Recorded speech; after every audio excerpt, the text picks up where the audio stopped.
started moving on its own. It was Maggie chewing on the garage remote. Marge told Maggie to eat properly, but Maggie threw a tantrum. At that moment, Bart stepped forward, offering to help clean up, but he only made things worse. Fed up, Marge told him to go play by himself. Bart ended up at the park, where a mentally unstable woman called the police. The cops rushed over immediately. They crashed into Ned Flanders, then stormed into the Simpsons house and even pointed a gun at Marge. She was arrested for leaving Bart outdoors alone. Marge defended herself, saying she'd often played outside alone as a kid, but this comment led to her own mother being arrested too. Marge was sentenced to 90 days in jail, and her cellmate disliked her. A heartbroken Homer found comfort from the neighbors. Marge's arrest shocked the entire community. Milhouse's parents were now too scared to let him out of their sight for a second. In prison, Marge was threatened by other inmates. She fought back, taking down the prison leader and her gang. With her newfound status, Marge began to enjoy prison life. When her family called to complain, she laughed it off and shared the stories with her cellmates. She felt relaxed there, though her cellmates didn't seem to share the feeling. One day, while Marge was planting flowers, Homer arrived with a lawyer, hoping to get her released early, but Marge refused. She grabbed a guard's gun, trying to extend her sentence. Eventually, though, she realized she missed her family. A casual comment she made somehow triggered a mass prison break. At the same time, a tornado and heavy rainstorm hit. Homer, disguised as a guard, came to rescue her. In the end, the storm passed, and the two reconciled. A police officer tried to shoot Marge, but the bullet bounced off her hair. But just as he was about to get in himself, he realized there was no room left for him. He had no choice but to ask a passerby for help, and that person used a baby sling to carry Homer on their chest. This gave Homer an unprecedented sense of security. However, on the way home, Maggie suddenly had an accident in the car. Ew, Mom, I think Maggie flushed her huggies.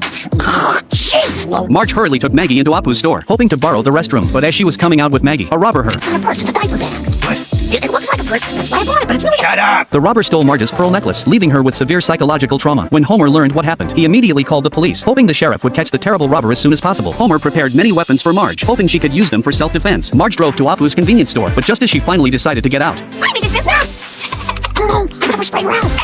Even my boogers are spicy. she panicked and ran back home, determined not to leave until the robber was caught. To help Marge overcome her fear, her family wrapped her entire body in protective gear. Bart and Lisa held sticks to clear the way for her, while Homer pushed her wheelchair from behind as they left the house. But Homer suddenly noticed a wasp nest nearby. To help Marge feel less anxious, Bart set up a mini Apu convenience store for her at home. But before Marge could even feel happy, Milhouse suddenly appeared with a gun. I'm a robber!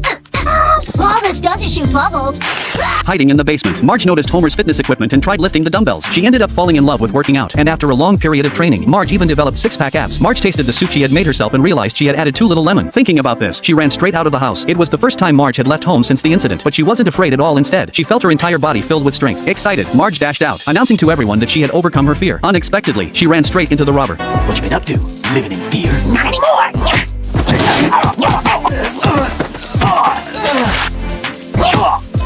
Dressed up and attended the party. Everybody keep smiling and I know we're going to fit right in. Evelyn introduced Marge to the socialites. Karen, Gillian, Elizabeth, Patricia, Roberta, Susan, meet Marge. At the gathering, the wealthy ladies chatted about ingredients flown in from afar. Marge said she usually went shopping in person. They didn't understand Marge at all, so they moved on to the next topic. This elegant environment made Marge very satisfied. To fit in with these wealthy ladies, Marge always thought carefully when playing cards. She quickly played all the cards in her hand. Marge was very good at playing cards. One wealthy lady, however, looked displeased and sarcastically implied that she only had this one outfit. This made Marge extremely embarrassed, so she went home and stayed up all night altering her clothes. The next day, she wore the altered outfit to play golf. The socialites all loved this newly altered outfit. Cool actually, you're buying.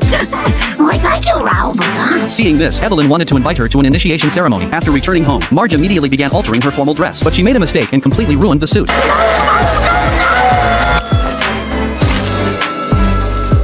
So Marge drove to the discount clothing store, but no matter how hard she looked, she couldn't find any designer clothes. The clerk explained that this type of clothing was temporarily out of stock. At this point, Marge had become somewhat obsessed. What time and how, Bert? Finally, she went to the Chanel boutique. Oh, Mom, you are looking fabulous.